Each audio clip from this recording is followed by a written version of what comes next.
We are live. Hit me with that music. Welcome to Lighting for Profits, presented by Emery Allen, with your host, Ryan Lee, your number one source for all things landscape lighting. From lighting design, install, sales, and marketing, we discuss everything you need to know to start and grow a successful landscape lighting business. What is up? What is up? Welcome to the still standing number one landscape lighting show in the world. I'm your host, Ryan Lee, joined by my sidekick, if you will, Steve Perkins. What's up, everybody? Man, it's going to be a killer show. Forgot to mention that we are presented by Emery Allen. They're still our sponsor. I don't know how, I don't know why, but they're sticking by our side. So, especially after Tom got to spend some more time with me, I'm like, I'm pretty sure I'm going to get a phone call. It's like, we're over. But he's still here. This relationship is done. Yeah. Steve, I don't think there's any, I don't think it's coincidence that since you joined the show, our ratings have skyrocketed. And I'm not even trying to make you feel good because I actually don't want you to feel good about yourself, but it's been great. So thanks for being here, man. I wish I could take credit for any of it, but I think it's the awesome guests you've had on, man. It certainly isn't you or me. It's the guests you've had on. Actually, that is one thing I will agree on. So we are here, you guys. We are here to educate and motivate to help you dominate. Boom. How do we get an illuminate? It's lighting. You got to get an illuminate in there. And it sounded so good. I did the thing. That was for you, Greg Matthews, by the way. Here to educate and motivate to help you dominate when you illuminate. Yeah, we're forcing it. It's okay. Good job. It seems like a little much. Yeah. But yeah, thanks for being here, guys. Appreciate your support. If it's your first time, well, welcome. And if it's not your first time, welcome. So this definitely could not be a thing without you. Really appreciate everyone, whether you're here on YouTube, Facebook, or just listening to the podcast after. Definitely appreciate your support. Make sure to subscribe and do all that good stuff. And here we go. So next week, just a couple quick announcements. I will be at AOLP, the Association of Outdoor Lighting Professionals in Arizona. So that's a thing. That sounds official. It sounds very official. And here's the crazy thing. I've been in the industry, I think, like 15 years now. Never been. This is my first time. That's my good. I don't. Good supporter, huh? You got to commit. So, hey, you had your big event a couple weeks ago in Florida. How did that go? Oh, dude, yeah, apparently you're not watching the show and listening because I already gave the summary. You're like 2 weeks too late or whatever. But seriously, it was awesome. Like, it was way better than I thought. I was trying to kind of like hype it up a little because that's what you do. But I was kind of still reserved and everything, but incredible. There was 25 people there, and these were engaged people. We didn't do bathroom breaks. We didn't do we went all like 8 in the morning till 9:30 at night, the first one. Then we went 7 in the morning till like midnight the next. It was insane. It was crazy good. Really cool. Now you're doing another one soon, right? Yeah, I'm going to be in like a month. I'm doing another one with a couple of Christmas light guys. Jason Guyman and Donovan Questenberry. I'm going to be in North Carolina. So you want to go? You want to come to North Carolina with me? I got a sister out in North Carolina. I love North Carolina. Let's go. Well, I mean, I'm going. So when I say let's go, I mean I'll see you there. So what, like on your side, like what's just give me like the 1,000-foot view. So what are you guys covering at these? For some reason, your audio cut out a second. Sorry. What are you guys covering at these? So, I mean, at the last one, it was just all landscape lighting. That was just all me trying to fit, 15 years of experience into 2 days, which I found out was way harder than I thought. So it was great, but I did learn a lot on stuff that's like, okay, we don't have time for that. We got to cut this out or add this or whatever. So in one way, there's no way that any event will ever compare to my first landscape lighting live. We went all out. Anyone who was there will tell you it was epic. In fact, we got Mike on. Landscape lighting live was lit. It really was lit. So, but this one's going to be a little bit different because now I actually know what I'm doing. And so I've got it more streamlined. But I partnered up with these Christmas light guys. So we're calling it Lighting Accelerator because we're trying to accelerate people's business, right? And a lot of these people are Christmas light guys who they know how to do Christmas lights, but now they have this problem of like, well, now how do I keep my crew busy? I just need to lay them all off. And I'm like, dude, start a landscape lighting business. So I'm going to teach them how to start the landscape lighting business. I've got people that are coming that already know how to do landscape lighting, but need to scale. So they need to know the pricing strategies and how to double your price, how to close on the spot, how to actually scale a business. And then the Christmas light guys, same thing. We're going to teach them all those strategies in addition to actually how to install the lighting, which is the easiest part. That's cool, man. All right, are you done pitching yourself, or can we get the show started? No, we're going to just do the whole show. No, so enough about me, but seriously, today's show is going to be awesome. I honestly am so excited. We're going to have Jeff on. We were just talking for a second, but Jeff Larcom with Larcom's Lighting. So if you've ever wanted to know, like, how do I get into event lighting? How do I price it? How do I sell it? How do I install it? How do I do this side of the business?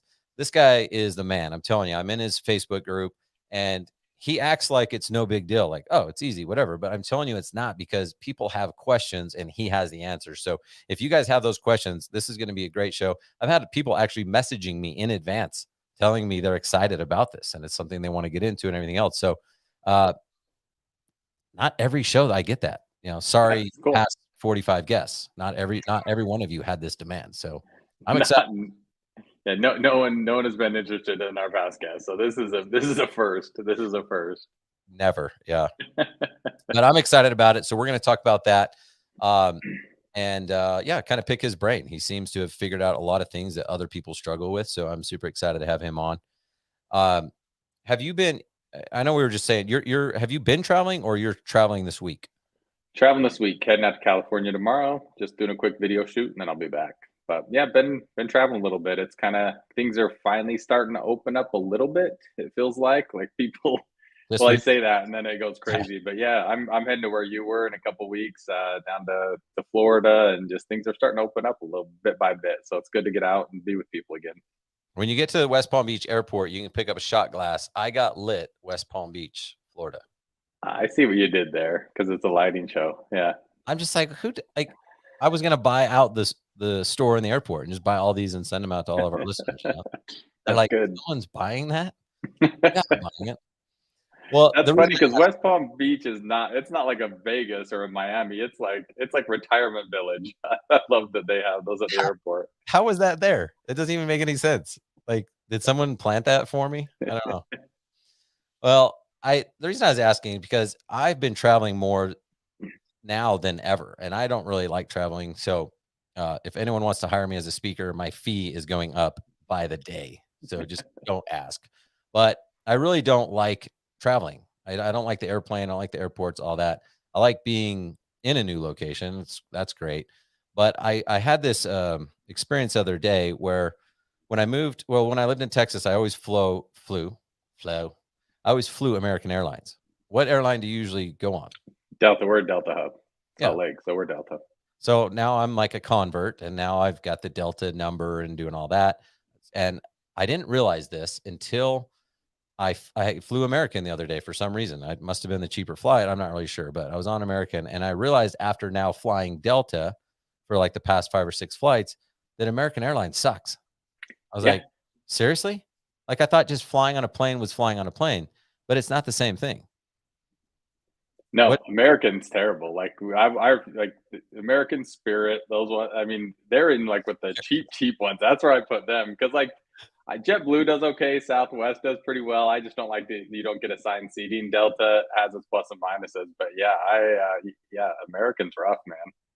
Well, I didn't know that. I was always just flying American, and now I'm a Delta fan, and now I'm just going to always do Delta even if I pay more, because it really is like a shitty experience. And the reason why I want to share this is I'm thinking, like, you know what? We just don't know what we don't know. I just thought that was just like what was expected, that, if you fly in an airplane, there's going to be some old lady that's like in a bitchy mood serving you drinks. And that's not the case. Like, Delta has some younger talent with they seem to be nicer. They seem to be more friendly. I'm just saying. I didn't know where that was going, but keep going. I like where you're going. Well, I'm just saying, like, I didn't know what I didn't know. So maybe there's even a better airline than Delta? I don't know. Like, am I Am I wrong thinking that Delta's the best? Is like United like taking over? No, I mean they're all there. Like South, like I said, Southwest is good. They have really great customer service, and then you have Delta. But I'll tell you what, I fly to Asia every so often for my job, and that's like a whole nother experience. They're like selling gifts and perfume, and like it's like there's food. It's the whole experience. If you ever get a chance to fly Asia, I've heard like to Dubai Airlines and stuff like that is pretty crazy too. So, but in the U.S., yeah, I'd stick with Delta, Southwest. Okay. Well, so, I had this experience and I was trying to think of a way to, well, I wasn't like trying to think. I just started thinking of like, okay, did you hear that? Ooh. Yeah, I heard it. Someone Facebook user United all the way. I don't have a lot of experience in United, so good plug, Facebook user. Yeah. Apparently United is all the way. But here's the thing. So I started thinking about this from a business standpoint. And like most of us as business owners, entrepreneurs, whatever it is, we don't know what we didn't know. And when I was running my business, I literally thought once I started my business, I'm like, I am an entrepreneur. I'm so good at being an entrepreneur. Look at me. Like, but I didn't realize I didn't know what I didn't know. I didn't know that all I was self-employed. I literally thought I was an entrepreneur. I was just like hustling, grinding, like doing all the hard work. And I thought that's what you were supposed to do. It was like you see the like posters and stuff and like hustle and grind and like entrepreneur. So I actually felt like I was in my place, but it took me years, like over 6 years to realize that I was not that was not the dream, right? And so I'm hoping to wake some other people up to that as well to be like, listen, it doesn't have to be that hard. Like if you want to be a successful entrepreneur, yeah, you can do everything yourself and be self-employed, or you can actually be an entrepreneur and like build an actual business that doesn't rely on you to do everything. When you said it, can I tell you where my mind went? Yeah. So, and people are probably listening to this get this because they're listening to someone else that has done it. But when you were like, you don't know what you don't know, sometimes we get caught in what we do on a daily basis, and how we do things is just what everybody does. One recommendation I would have, I would, dude, I'd have like competitors come and give you quotes. I would go look at what the competition is doing, whether it's in your location or not in your location. I think you'd be shocked of what you could learn just by a competitive analysis. You might be like, "Hey, I'm killing it in this area. Like, I'm way better at offering these things," but you could learn a lot from your competition, and just take best practices and join communities, join groups where you can learn from others. And that's kind of what I got. Is sometimes you don't know what you don't know. Like you said, you only flew American. You didn't know what all these other companies were offering and things that they had. And I look at that and I'd say, man, I own a landscape lighting business, and I don't know who my competition is, what they're doing. If someone's killing it in particular, like I would get bids from those guys. I would be shadowing their trucks, man. Anything I could do to learn why and how are they killing it, and things that you can incorporate. Because that's I think what I where my mind went when you talk through that. Because that's where, at least in my career, I've learned a lot from my competitors. Yeah. I love it. So you're saying that the American Airlines folk are not flying on Delta and United cheating them out. That must be it. That Yeah. must be it. Well, the other thing I was thinking about was just like customers, like I've been in, and probably most people are listening to this. You've been in these nice neighborhoods where they're like $2-5 million houses. They're like really nice areas. And you might go do a $20,000-$30,000 job or whatever, right? And the neighbor has a really nice house, the Ferrari parked out front, and then these really nice solar lights, like all these cheap plastic things that are broken, sideways, non-working, and they don't know what they don't know.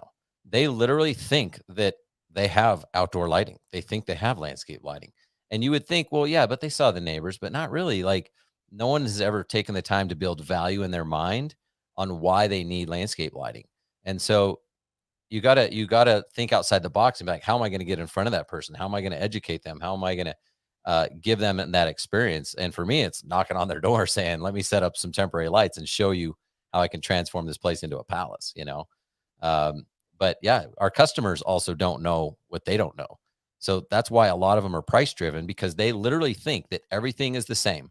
And if they're going to hire a lighting company, then they're just going to hire the one with the cheapest price, because you'd be stupid not to. So it's about educating and showing people that all things aren't created equal, because they literally just don't know what they don't know. Yeah, no doubt. I think that's a good point. Was that successful? That sounds cool. So you'd actually go set up like temporary lighting just so they can kind of see what it looks like. Yeah, honestly, like when we got started, I was fortunate enough to have a landscaper friend that got me like a big job in this nice neighborhood, and I didn't have enough money to advertise or anything like that. So all I did was just went knock doors and said, "Hey, we're doing lighting down the street. Love to be able to come set up." I had like 10 lights in my demo kit at the time. It's like, just come set up some temporary lights so we could show you what lighting would look like on your property. And it was cool. Yeah, like I got one job like right off the bat. They're like, "Yeah, when can you come?" So like we scheduled it, and like within 2 weeks we did that job. It's a $20,000 job, and then another one in the same period. It took me like a day to knock the doors. They ended up moving forward, but it was like 3 months later because they were harder to get a hold of and stuff. But yeah, it's a great way That's to cool. just show That's smart. people what it looks like. Well, dude, let's do our quick break, and then we'll have Jeff Larcom with Larcom's Lighting. We'll have to ask him how he came up with that name. It's good. It's good. Really pushed himself on that one. Innovative. All right. So let's do our quick break, and we'll be back with Jeff Larcom. I'm excited. Let's do it.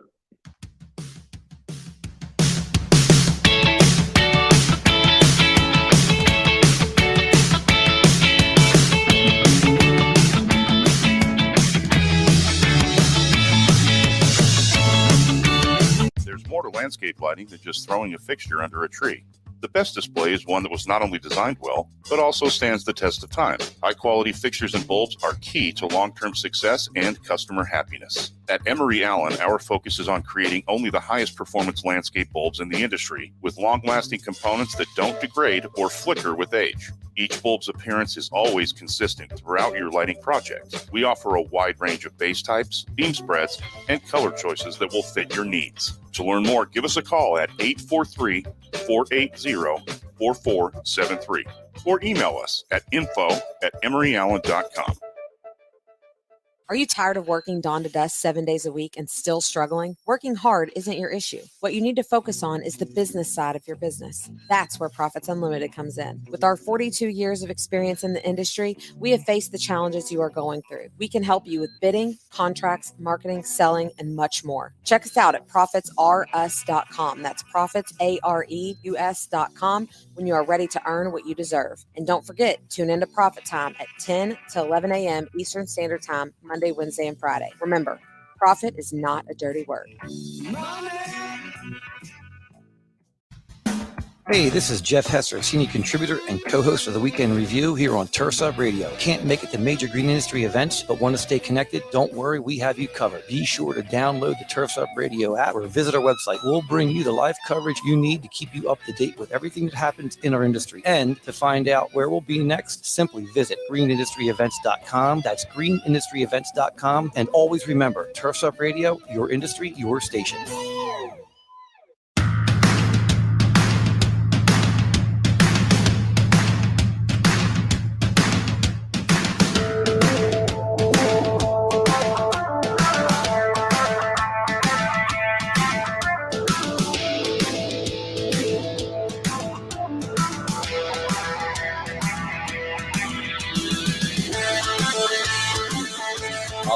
All right. Welcome back to the #1 landscape lighting show in the world. I just keep saying that forever. We are here with Jeff Larcom with Larcom's Lighting. Welcome to the show, Jeff. Hello, Ryan. How you doing? Good to see you, man. Thanks for having me on. Man, I'm excited about this one. I didn't want to put a lot of pressure on you, but I kind of did. There's a lot of people that are excited about this. So you're going to bring a lot of insight to a lot of people in our industry. Super excited to have you here. Sounds good. I appreciate it.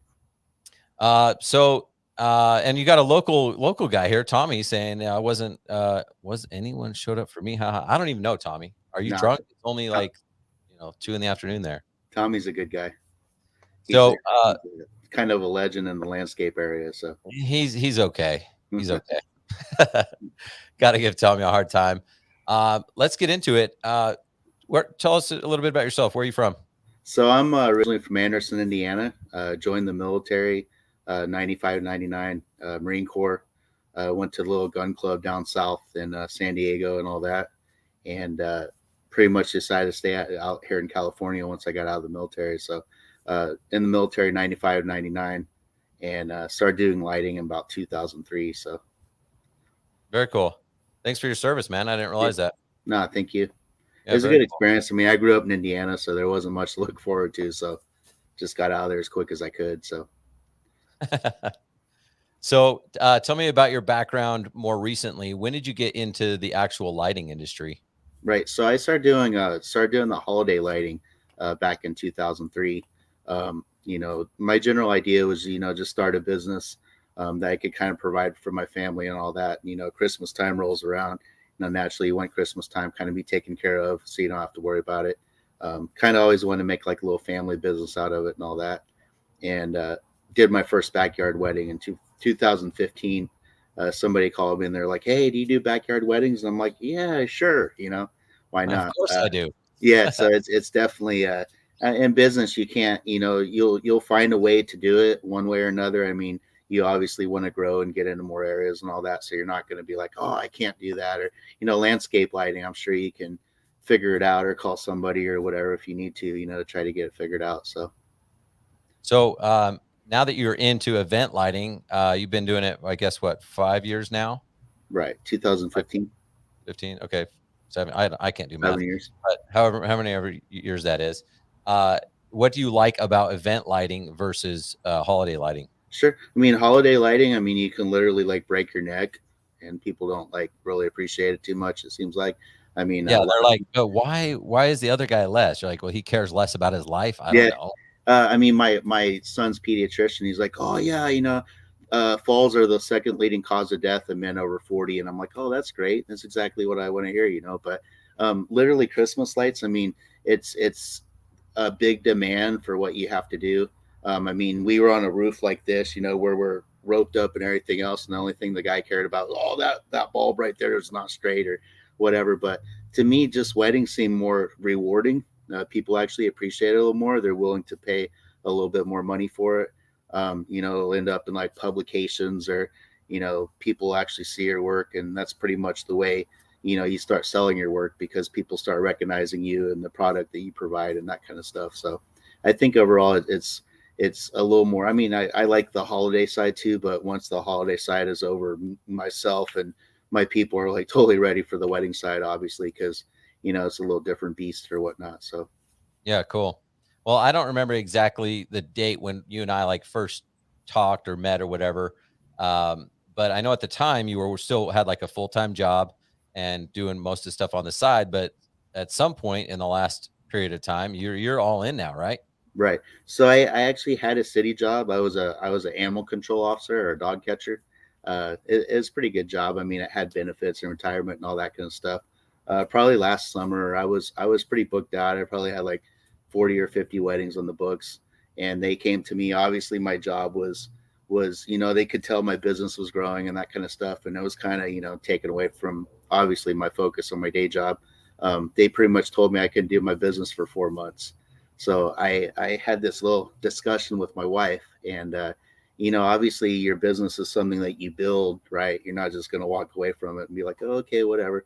So that kind of forced a little decision a little quicker than we anticipated. But as of November the 1st, I started doing lighting full time. So it's been pretty good ever since then. I've gotten quite a few like new contracts that I obviously wouldn't have time for otherwise, and that kind of stuff. So That's cool. So, I mean, talk to me about the emotions of that, of talking to your wife, going, "Okay, this is it." Like we've talked about this for a while. I said I'd never do this, but here we go. right. Well, she was either going to allow it or kick me out, one or the other. So it was kind of no, but she surprisingly, I mean, she has a county job too and good benefits and all that. So she was able to put me on the medical coverage, which kind of helped a lot, because I don't know if you looked at medical benefits these days. It's pretty expensive for like a business owner or whatnot, I try especially in not to. California.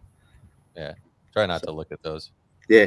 So no, it actually worked out really good, and I mean, I've been in it for a long time, and I've been telling her, "Hey, I want to do this full time," and I think that was just kind of the, uh, and they come out so, You got a super fan here. yeah, that's mother-in-law right there. But Yeah, anyways, it's a good experience, and naturally we all want to try to provide for our family and all that, and it's definitely helping out and helping me provide for my family. So Cool. Well, I remember when I started my lighting business is kind of similar. I tried to keep my job for a while. I moved down to Texas and I kept my software job for about a year, but I found myself just really torn. Like now all of a sudden I wasn't good with my software sales because I wasn't dedicating the same amount of time to that. And I just couldn't get back to as many customers. And you mentioned something where like you had some opportunities recently that you were able to get because you wouldn't have had the time before. So it's good that you're starting to see that right off the bat. it kind of opens doors a little bit, and naturally your clients, it helps you more or less. Say like you're doing landscape lighting and you tell this guy, oh, I can't get to it on my days off, right? But now that you actually have more time, it actually allows you more time to deal with customers and get more jobs and get jobs completed quicker and that kind of stuff. So it definitely helps out. Hey, Ryan, do you mind if I ask a question? Just follow up from a comment in here because Olin's impressed with 40 to 50 weddings. He says, "Wow, what's kind of what has been your strategy to get into that arena? That seems like probably a fairly new arena, kind of for lighting. Like, what was your strategy of kind of getting into that industry and getting noticed?" Right. So honestly, it's all about building your network. Like anything else, you want to have a good network. Honestly, nobody's competition. You can find people that you think are competition, but you guys can pretty much take care of each other. Hey, I can't handle this job. Can you handle it? Don't be afraid to talk to people. Don't be afraid to build your network. My network, I would say, is probably like DJs, event planners, venues, just basically getting out there, getting people to know you, who you are, and the type of service you provide. I don't walk up to somebody and be like, hey, hire me, I'm awesome, right? I show them my product, I show them exactly my service, and hope you don't hear that train, but what I provide.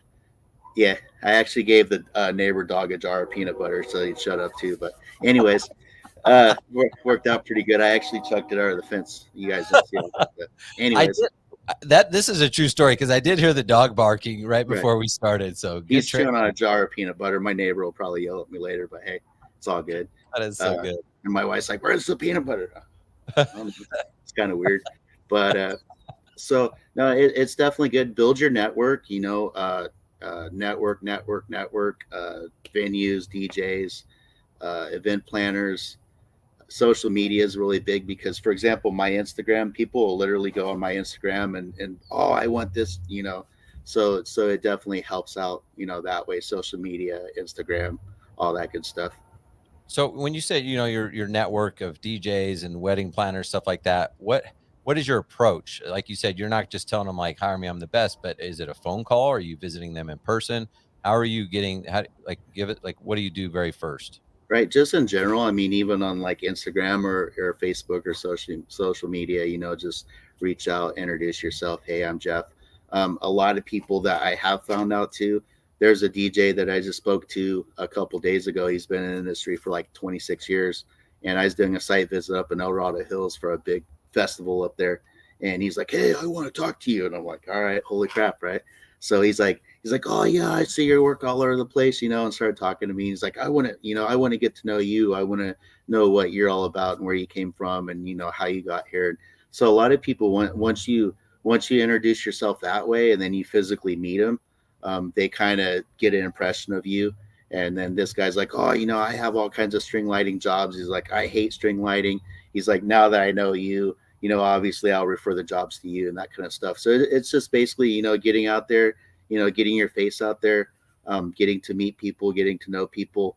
A lot of venues will have like an open house, or they'll have like, so also venues, you don't necessarily pay them to, we'll get to this later, I'm sure, but you don't necessarily have to pay them to like advertise for you. They'll actually put you on their preferred vendor list, and then they'll refer you out from there. So it's not like, the venue, everything is just based upon your work. The more work you do, the more people see you, the more they start recognizing you, the more they're willing to hire you and that kind of stuff. So I love what you said, and I love this type of lighting because you're solving a real problem. Like you said, like it's not really a hard pitch because the people that you're networking with, they need a lighting person. Like this right. is a real a request that's coming up for these types of events. and lighting, as when we don't have to teach the world, it makes the biggest difference, right? So you're solving a problem. They're like grateful that you reached out to them via Instagram. They're grateful that you reached out to them because now they have someone that they know, like, and trust, and you show them that badass work that you do. So I love that. And I'd say from a client standpoint, the majority of the people that contact you, they have already done their homework on you. So they kind of know who you are. It's crazy how many people go on your Facebook, Instagram, social media, website. Some people honestly won't even hire you if you don't have a website or something like that, because they consider, it more legit or whatever else, if they're able to actually research you and find out more about you. Well, and that's the thing. Like, I know you haven't really done any, advertising by definition, but you've done marketing. You've got your website, you've got these social media posts, Instagram, all those types of things. A lot of people are missing out on really low hanging fruit leads where people are saying, yeah, go use this guy or go use this lady or go use this company. And then instead of just calling them directly, they'll Google them. And if you have a very ugly website, or it's hard to find you, or you have really bad reviews, you're missing out on leads that you don't even know about. So it's a great point. What's funny too, I mean, for example, Yelp, you can actually create your own organic page on Yelp to be able to advertise where you don't have to pay or anything like that.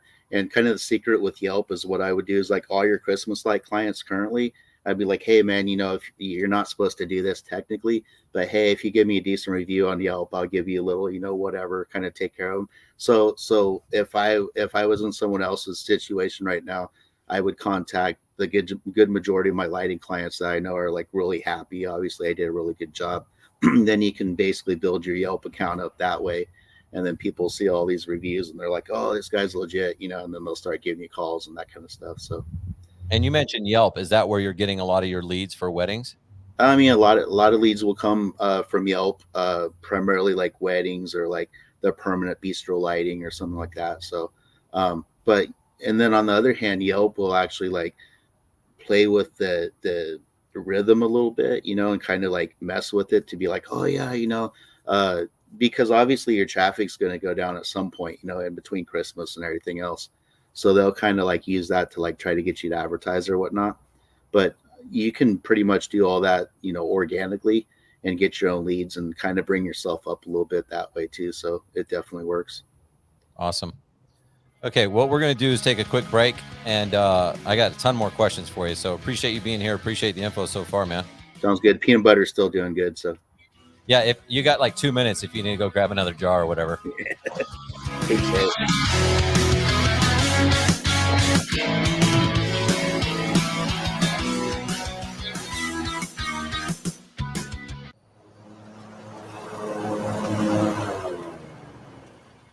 Isn't it nice when the weather cooperates and crews complete jobs on time and on budget? But weather can cause delays, and with paper route sheets, jobs get lost in the shuffle.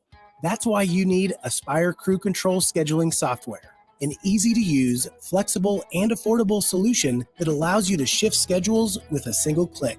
Try Aspire Crew Control for free at aspirecrewcontrol.com. Are you a military family with a spouse on deployment away from home? Did you know that nonprofit Project Evergreen has thousands of volunteers across the country ready to help military families with lawn, landscape, and snow removal services? We call it Green Care and Snow Care for troops. If you are a military family and would like to receive this free service, or if you'd like to volunteer to help, visit projectevergreen.org. Project Evergreen, creating a greener, healthier, cooler Earth, 1 yard at a time. Hey everybody, it's Brooke Ford, host of The Green Veteran here on Turf's Up Radio. Be sure to check me out every Saturday morning at 11 a.m. Eastern. You're going to hear some great one-on-one interviews with green industry professionals. We're going to talk about best business practices, highlight innovative products, and also provide some insight into some new emerging technologies in the field. That's The Green Veteran, airing each Saturday at 11 a.m. Eastern. And remember, Turf's Up Radio, your industry, your station.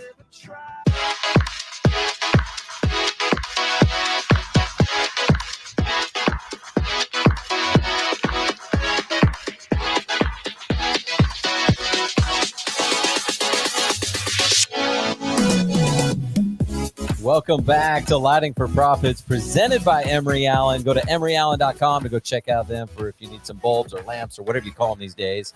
And we are here on Turfs Up Radio, YouTube, Facebook, podcast stations, all that other stuff. Joined here with Jeff Larcom. Jeff, we're talking about these leads. You mentioned Yelp. Is there? Are you maximizing your Google My Business? Are there other places where you're getting your leads from? Right. Honestly, I haven't used Google that much. I honestly haven't gotten into it. You can use like Google Ads and that kind of stuff, which will actually look pretty good. But I use my PO box as my physical address or as my actual address. So I've kind of been told that you almost need a physical address to use Google a whole lot because they'll try to reference you and like find out where your office is and that kind of stuff. So I have like a storage unit that I use or like a little warehouse, but I don't have a mailing address. Yeah, storefront or anything like that. So well, and you're right. If you're doing a Google My Business, you don't want to use a PO box because they're not going to send you the card there and stuff like that for verification. So, man, I'm excited for you because your business is already doing really well. When you get that Google My Business, it's gonna reach a new level. Nice. Yeah. Sure. What? Tell me about kind of what type of events you found are the best to go after. Is it weddings? Is it corporate? Like, what's the best ones to go after? I mean, weddings are good. You know.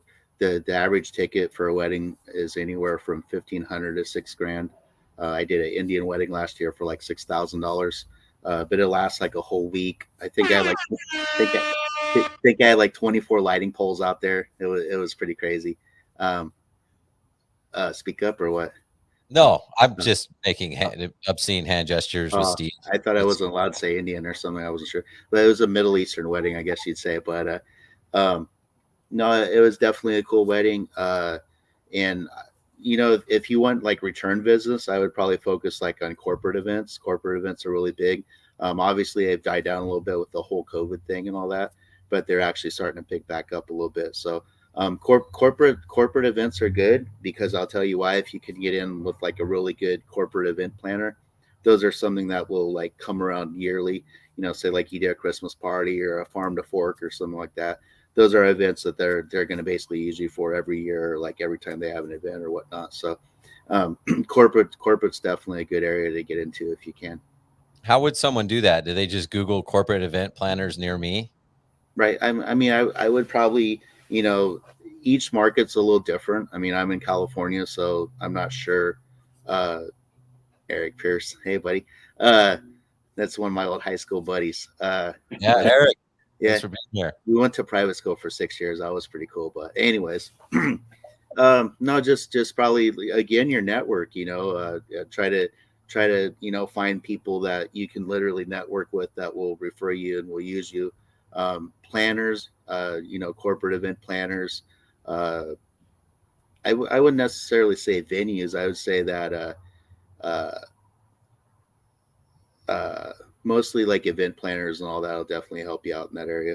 Yeah, Ryan, on the corporate side, we've done that for years where typically I've been over that marketing side and part of the events group, and we always use corporate event planners. It's exactly what I do is I'd Google it, and they probably put on, a ton of events per year. Same thing. And is that what you're doing, Jeff, for weddings too, is really connecting with the planners? Because you're not having to go find people that are, you know, newlyweds or the bride, right? You're working with the planners. Yeah. Right. No, the majority. So basically, if you look at like Jen Roberts events, anybody like that, there's some big time planners that I basically work with. So what they'll do weddings everywhere, you know, Napa, you know, so you have to be willing to travel a little bit, which is like, all right, cool, you know, make a weekend out of it or whatnot. But usually if you find some, you know, like I said, every market's a little bit different. So I'm sure you could probably find some players, you know, more or less in your area to network with, you know, rub elbows a little bit, kind of get to know them. And like I said, don't be pushy, right? People don't like it when you're pushy. Hey man, you know, hire me, you know, they want to see what you're all about. They want to see your work and then they'll judge it on that. It's super easy. Just kind of like, you know, slide in there soft, you know, don't try to ram in there or anything like that. You know, just kind of be nice and polite. This is actually a family show. Let's talk about the products and pricing a little bit. Is it a custom or is it like, do you have different packages or you kind of know, like anytime I get a corporate I'm going to do these lights with these lights, and then I kind of have to modify it from there. Right. Honestly, everything is pretty much custom. Majority of the events that we do, I'd say like 90% of our weddings are outdoor weddings. So I mean, you'll get like this huge property, Loomis and up in those areas is really nice, like high class type area. So you'll literally get a property where I usually look at it on Google Earth, try to design it a little bit. Once you do your design that way, then you can actually go out and do a site visit and that kind of stuff. But majority of everything's just custom. I mean, I wouldn't recommend packages because I think packages you kind of like because nobody is exactly the same. Nobody's going to want the exact same layout, the exact same lights. So I just think from other guys I've spoken with, if you create a package type deal, you're more or less like kind of taking money away that you could have somewhere else. Because if you physically go out there, kind of like landscape lighting, right? If you go out there, you look at the property, oh, you need an up light here, down light there, I just think custom's better because it kind of leaves it open more to be able to sell more, Sure. possibly if you can. So absolutely. Well, what are some of your go-to products? Obviously there's RGB lights, and then there's the market or bistro lights. What are like your kind of go-to products for these events? right. So honestly, starting out, I mean, incandescent is perfect. I know Wintergreen Corporation, they have a lot of incandescent bulbs and strands that are pretty much all ready to go.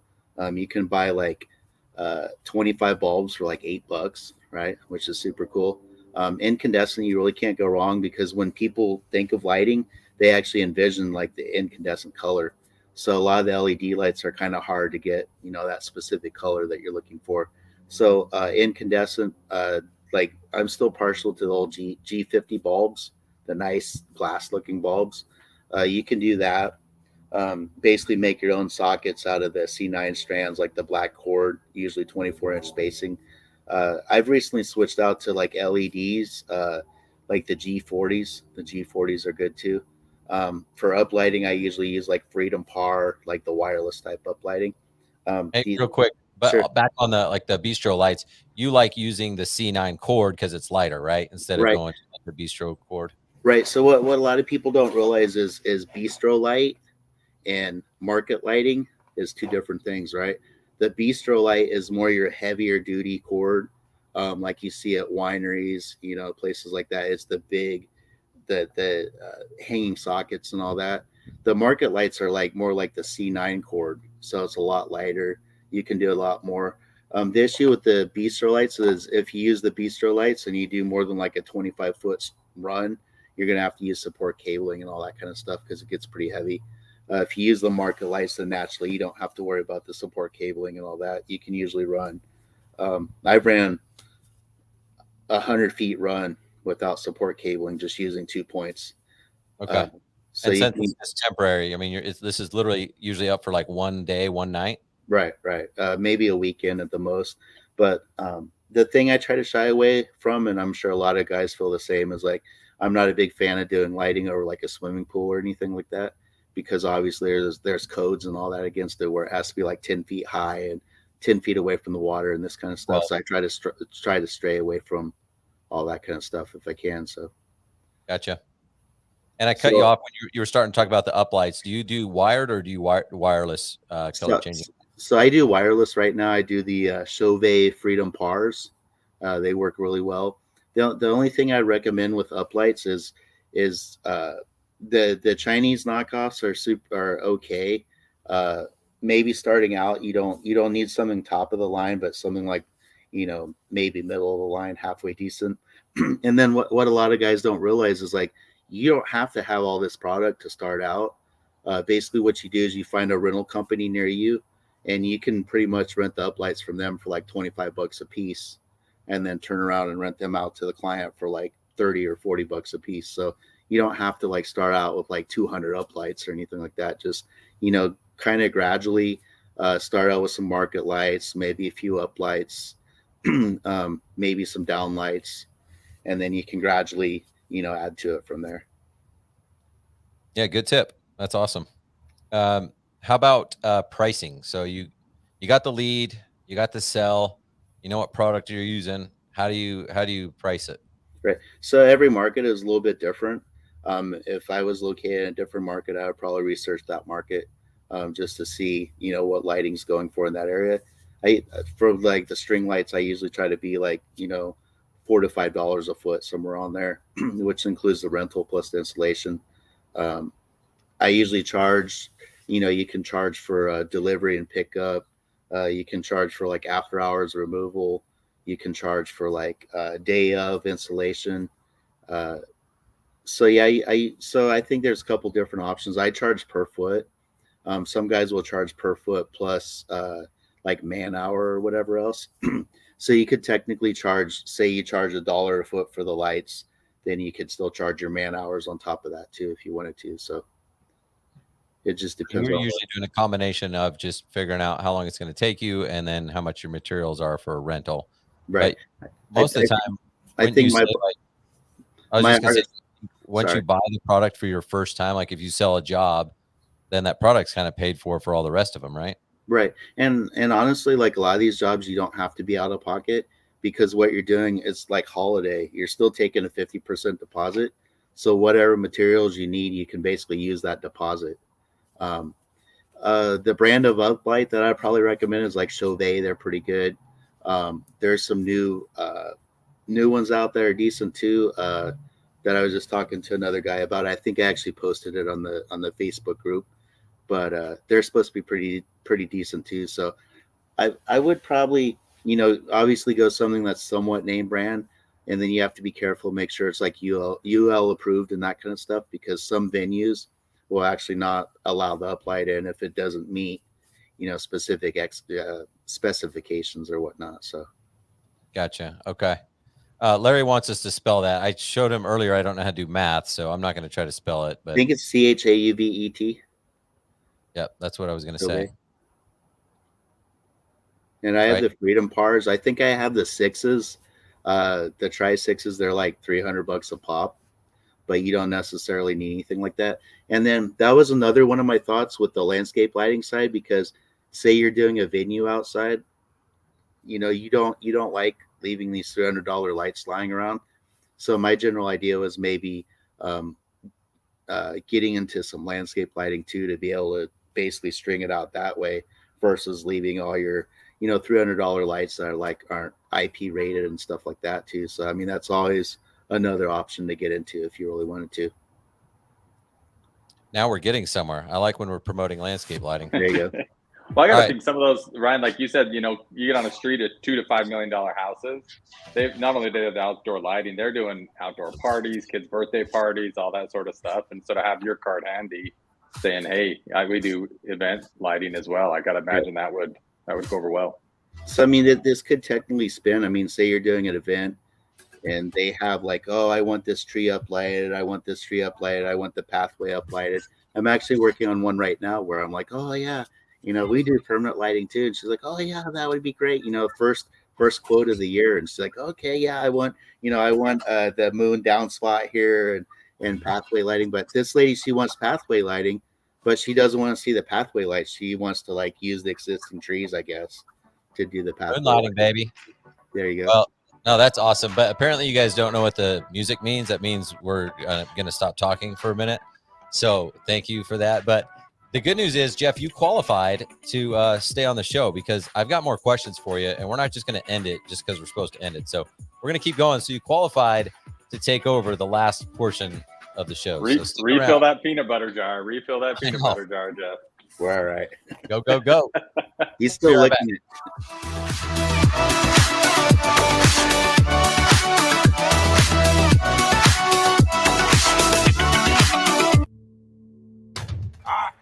Yeah. Saturdays, 9 a.m. to 10 a.m. The Weekend Review. The Weekend Review. Join King Darren and all of your favorite Turfs Up radio hosts, including Heculus, Eric, the Turf Teacher Jones, Brian. My name is not Brian.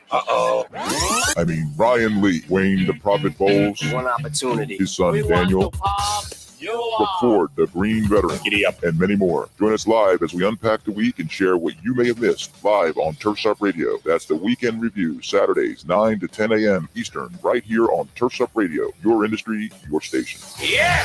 Oh, yeah. Attention all pros. When you leave a deal with your clients, don't leave money on the table. Join Turfs Up Nation today and partner with pros all across the country who can help you make more money for your services that are related to your project. Landscapers need plumbers, and pool installers need hardscapers, and every combination in between. Turfs Up Nation is free. Your information is secure, and you'll be connected with other pros in the industry who want to do business with you. And not to mention property owners who need help with everything. If you think your clients don't need you and the connections you have, think again. Join TurfsUpNation.com today and start putting more money in your pocket for services you never knew you could. Just remember to sign up for this free service. Go to TurfsUpNation.com.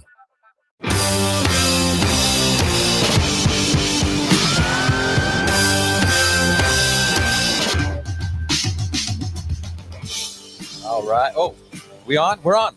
Gosh, I thought I was on mute. Got to screw something up. Welcome back to Lighting for Profits. And yeah, congratulations, Jeff. You qualified to stay on the show. So you're doing something right. I know it feels good. Ask Tommy if he made it to the last segment. Not sure if he did or not. But because I want to ask you more, I'm kind of going through this progression of like, you know, how do you get the jobs and then what to use and stuff like that. When you're actually going to close the deal, how difficult is it? Are you like, how do you communicate your design to them? How do you actually close the sale? Right. So a lot of my stuff, like I said, I'll usually, people are really visual. They want to see exactly what they're getting. You know, you can't just say, oh, you know, you're getting all these lights, right?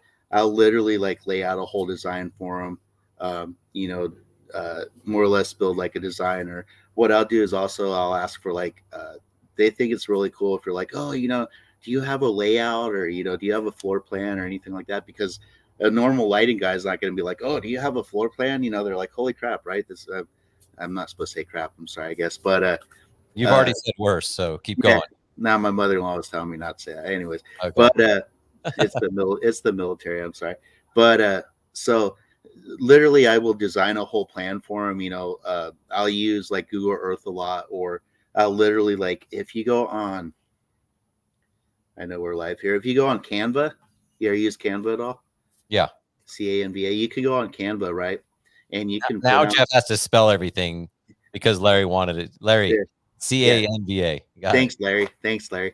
But so if you go on Canva, you can literally print out like a blank screen of like a specific color, right? So you print out like a gray or green or whatever, right? So I'm going to print out like a green, which is going to represent like the grass or whatever.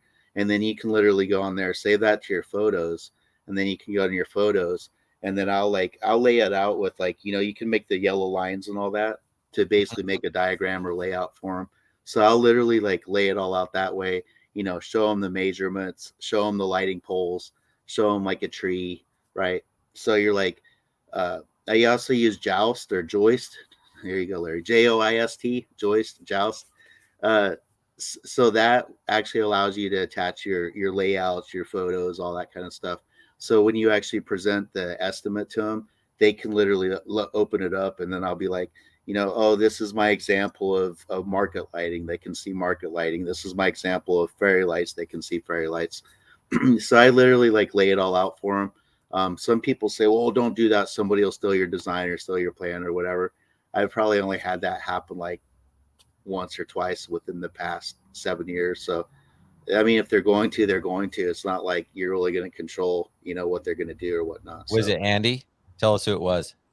No, it was another event company that they actually rented bars to.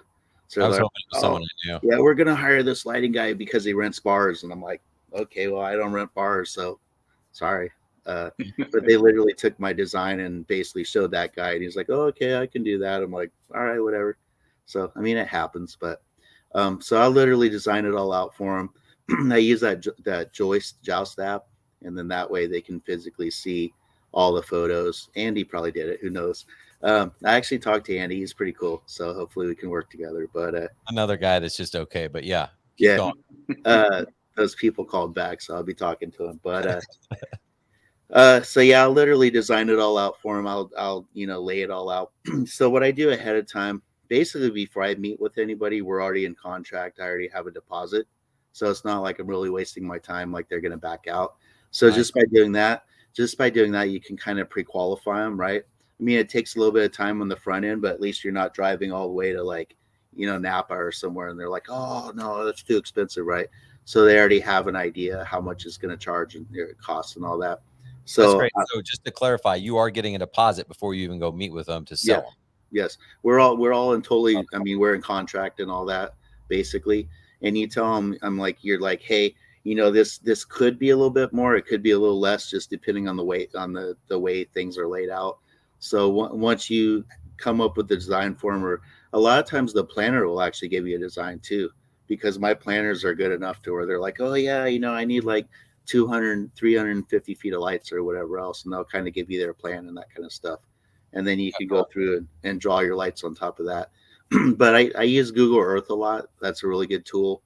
Even for the Christmas light side, that's a really good tool. So I will literally, unless it's a brand new property, you're not going to be able to see it, unfortunately. But I'll literally like ask for the address and then kind of go on Google Earth and do my measurements and all that. And people are like, oh, I had no idea you could do that. And it's like, pretty simple tool that you can actually use that will save you a lot of time. So cool. Yeah, that's awesome. And I've seen you posting some of these things in your group, so it's very, very helpful tools. When let's say now you've got the job, now you got to figure out how to install it. You talked about temporary poles for bistro, stuff like that. What's the hardest thing to do, and how do you go about actually installing this stuff? Right. So I mean, first of all, probably the important thing to do is like, clarify like what you are allowed to do and what you aren't allowed to do. Right. Say if they have 100-year-old tree, they're not going to want you to put an eye bolt in the tree or whatever else. So there's some things that you may have to do, as in using like one of those, you guys probably use those rubber cablings or whatnot, in landscape lighting, to be able to attach to trees without actually drilling into it or causing damages or whatnot. So a lot of areas, they don't want you like, staking or, messing with the trees or anything like that. So you just got to clarify all that. Power is really important to make sure, obviously, you have enough power. So that's what part of your site visit is to do, is like to go out, make sure there's outlets and all that. In some cases, they may need an actual generator. The biggest issue I see is they're like, oh, my Uncle Bill has this, you don't want to get into that. That's like a freaking nightmare, because like they're going to roll out there with this ancient generator and they're going to plug into it in the middle of the wedding. Everything's going to go out and they're like, oh, you said that would work. If you recommend a generator, I'd definitely do like a towable or something like that. And then that's another area where you can always, on the back end, say you rent a generator to somebody, say you call your local rental place and rent a generator, with your power box and all that, you can actually mark that up, another 30% for renting the generator to them. And you can get into like power distribution and that kind of stuff also too in the back end if you want to. So. Awesome. Well, so it sounds like it's not too difficult to start up. Like you said, you don't really have to go and spend a bunch of money. Is there like, how much would it cost to start up with tools and maybe some product? I guess they could use their garage, but any idea on startup costs? Well, depends on how soon the wife kicks you out of the house. I've been kicked out a few times now, but so I have like, I started naturally. You start in the house, right? You start in the garage, you start in the side of the house, right? Next thing you know, it's like you have all this crap all over the place, and the wife's like, "Oh, you got it," right? So I started with one storage unit, probably like 1,000 square feet, and I'm on my second storage unit now, 1,000 square feet. So nice. I basically have one unit for the Christmas light side and then one for the wedding light side. So I mean, starting out, so a lot of these guys I envision, they're coming from the holiday side. So they probably have, the trucks, hopefully the ladders, hopefully ladder racks, insurance, business license, workers' comp is really important. Fortunately, I had workers' comp. I had one of my people file a claim on me. So that's really important. I would say starting out, you could easily do it for like 1,500 to 2,000 easily starting out. Yeah, that's incredibly low. So, well, that's cool, man. Listen, we're up against time, but I really appreciate you taking your time to share your wisdom, your knowledge, your experience. It's been awesome. Really, really good stuff. You want to, before we wrap up, just what's your website? What's the name of your Facebook group so people can reach out? And you better spell it. You better spell it. Yes. Yeah, it's Larcom's Lighting. Larcom's Lighting. There you go. Got it. Yep. Larcom's Lighting. It's showing your shirt. Okay. Yeah. Yeah. Larcomslighting.com. Instagram's Larcom's Lighting. The Facebook group, USMC. Yeah, I like Mike. He's a good guy. But the Facebook group is like Event Lighting Pros. It's not even my group, honestly. I got invited to it, so that was kind of cool. It's not. I figured you were the president, the owner, the CEO of it. That'd be nice. Had like Ryan or something up there, huh? But no, and I'm always here if anyone has any questions or anything like that. I'd be more than happy to help them. And then I've also even been thinking about starting up like a little coaching program or something like that too. That's what I'm talking about. Sure. I support you on that, man. I think you'd be great at it. Yeah, a lot of good info. All Appreciate it. Thanks for the time. Super generous. Thanks, Jeff. Super generous. That was awesome. Peanut butter's still doing good too, so we're all good. Yeah, man. Hang out till it runs out. Enjoy the quiet time. Sounds good. Thanks, Steve. Appreciate you being a wonderful co-host. Steve's all right, huh? Yeah, he's hanging in there. Yeah. Thanks, Jeff. Thanks, Ryan. Thank you. See you guys. All right, see you next week. Sounds good.